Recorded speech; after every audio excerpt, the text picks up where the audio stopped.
çəmən lalə bitirməz. Qurd olmasam qoyun sürü itirməz. Onçu qovan maral kimi itmişəm. Onçu qovan maral kimi itmişəm.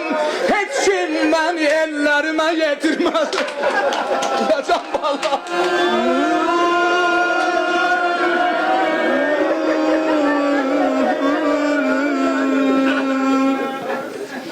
Müəyyəd olasan inşallah. Allah nəsib eləsin Rüqəyyə qəbrin. Orada belə zəmzəmən dağlar kimi qəlbim başı dumandır.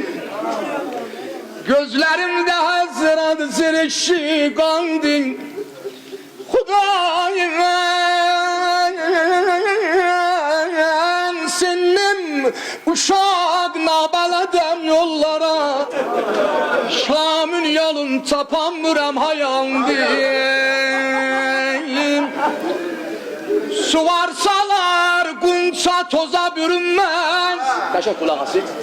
Su varsalar qunça toza bürünməz. Göz olsalar gül şaxədən dərinməz. Belə sinib mənim xolum budağım.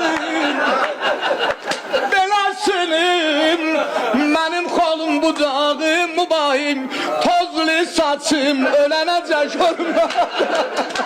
Can bala.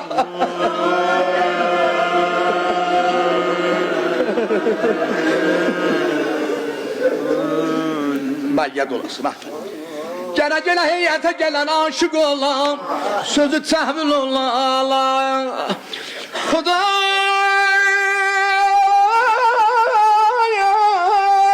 bülbül gəzər, bağda əlaqə üstəyim.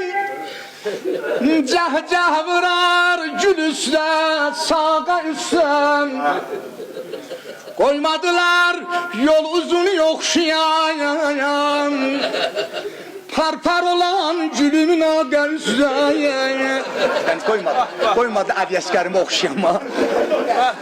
Koymadılar yol uzun yoxşayan. Parpar olan gülümün ağır üstə. Qəm əhli qəm günündə yolda